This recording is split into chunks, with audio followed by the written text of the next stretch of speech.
what we said yesterday kind of holds true.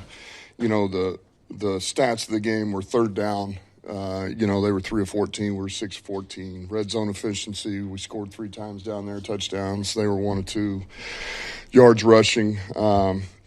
We were +2 in the turnover ratio. Had 2 takeaways. We gave 1 away, but we were up 2 on that.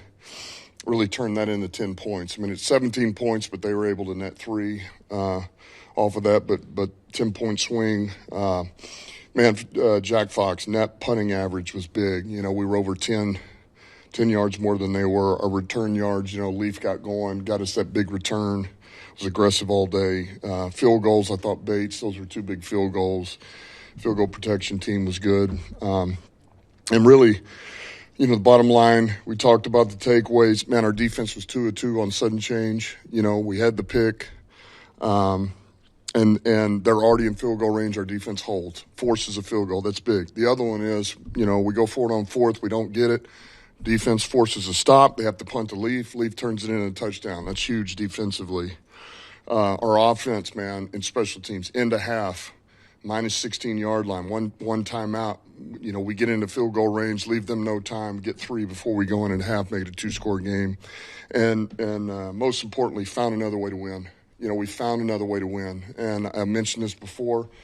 The more ways you figure out, how to win, how to play the game, how to stay competitive and find a way to finish it off, you get better at it and better and better. And then you've been in every one of these different types of games and you know what it takes. And so we did that again. And that's the most important thing is winning the game and finding ways to win. And we did that. Game balls, guys who played well, Hutch, Reeder, Jack Campbell, Alex Anzalone, Kirby, DJ Reed. I thought DJ Reed played lights out, man. Unbelievable. All these guys did. That whole D-line I thought showed up big time. Rodrigo, Tyleek, O'Connor, Lacey, and Muhammad. Offensively, Gibbs, that was a good game, man. He had the look in his eye, and I thought he ran hard, made some plays. And then St. Brown and Leaf and Laporta were big. Certainly the O-line, you get over 100 yards and you don't allow a sack. We needed to shut down 95. We contained him. So that was good. Special teams, Leaf, obviously. Big return. Pat O'Connor, Grant Stewart, Dorse, Nowalski, and Craig Reynolds all made plays for us. So, listen, found a way to win. Proud of the guys. We had some stuff to clean up, which we're doing right now, and then it's on Cincinnati. You mentioned DJ. I know we asked about the injury yesterday. What does it say about him? He pulled his hammy, and he's still fighting to make that tackle. I mean, just kind of the he showed on that play. That's the way he's wired. That's the type of guy he is. I mean, and that's look, you can see the type of player on the tape. You have a pretty good idea of what he's made of. You do enough leg work, but then just his style of play, when you watch him play, you know that he's a great fit for us, and that just shows everything you need to know. Like that to him is more important than his own body, is making a play for his teammates. He doesn't want to let the guys down. He needs to make a play, and he, and something comes of that. So I know you're already going to ask. He's going to be down for a while, but the good news is this is not a season ender. We will get him back, it looks like. So that's the good news. He's a stud. Learn about patching a whole unit last year. You had to do it kind of on the defensive line and linebacking core, in quick fashion. If Terrian can't play this week too, just how do you, what lessons from last year can you apply to this week and what you have to do with that position? Well, it's, the lesson is really, I don't even know if last year was necessarily a lesson as it was. And listen, we had a slew of injuries in 21, 22 early, and we knew this could be an issue. So we've always preached, man, next man up and getting the next guys ready to go, getting them reps in practice, which we've been doing from camp to even now during the season going on 4 weeks, man. Our next guys up get reps. They get real reps. They get our scheme, our work, running our plays. And so they're expected to step in, and we don't lose a beat. They know that. That's the expectation here, and that is the standard. So whether it's Dorse and Rock, they're going to be ready to go. They're going to step up, and we're not going to miss a beat. That's the whole point. Do you need to add a corner to the roster, just given there's not a lot on the practice squad either? I think it's just Hallett that maybe has a little bit of outside flexibility. Yeah, I mean, I think we would look for somebody for help. I haven't talked to Brad yet about all of this, so we'll discuss this. But, we may need somebody for help for practice, at a minimum. So we'll discuss it. You mentioned how it gives us versatility. He can kind of do a little bit of everything, nickel, corner, safety. So, but we'll see. Any further update on TA? Yeah, I mean, I don't know. I don't think this is a huge thing, but the question is he going to be ready for this week? That would be really the question, So, and if it's not this week, he should be back by next week for sure.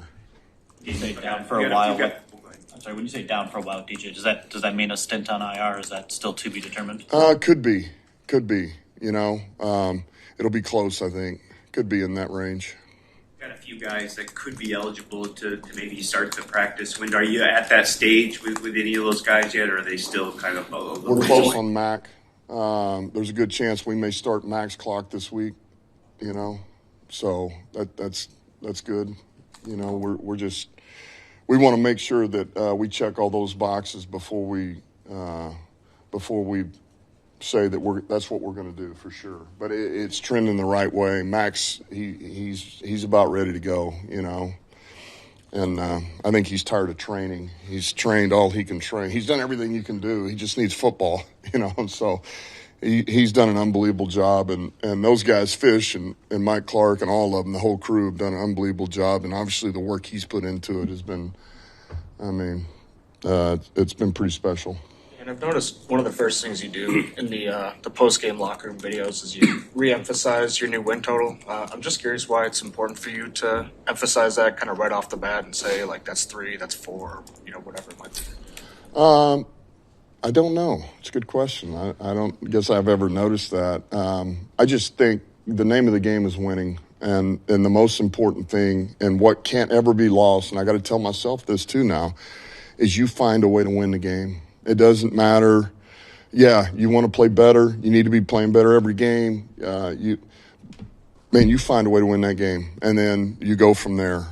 Every game's different. Every game's special, and the more we can start stacking wins on top of each other, the better you're going to get. Teams that win multiple games at multiple times in a season are good teams, and so we're trending the right way. 4 games through the season used to be the quarter point. Yeah.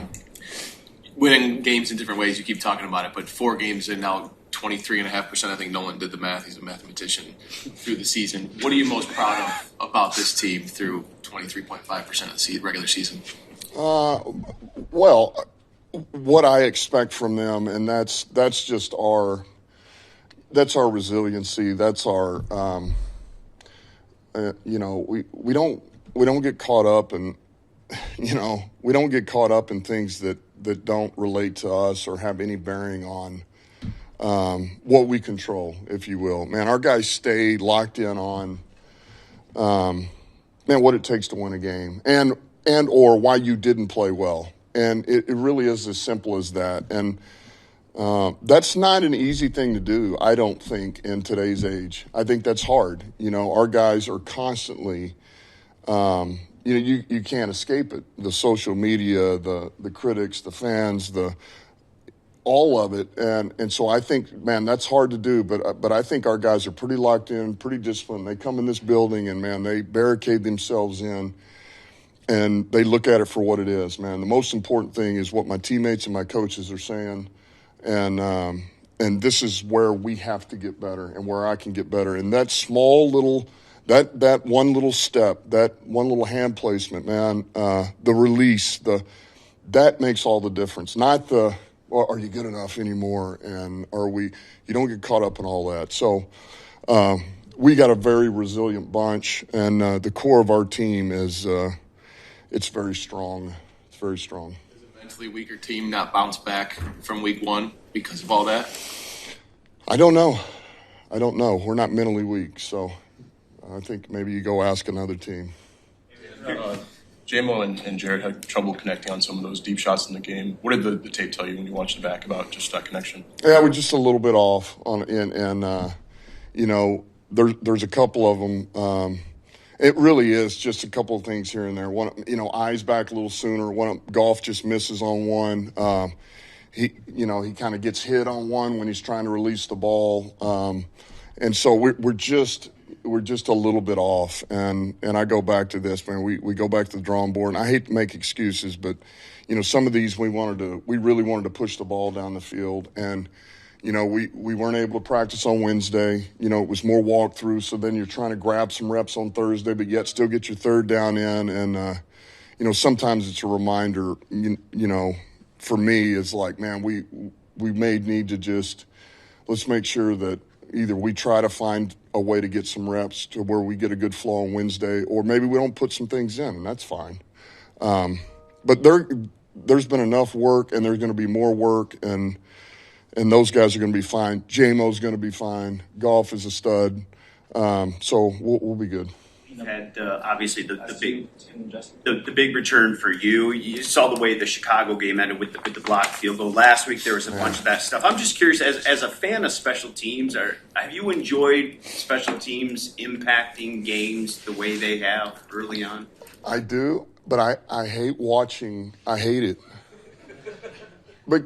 Because I can put myself in the shoes of the field goal protection team more than the other. Man, you can appreciate the guys who go for the blocks, but most of the time, it's the protection.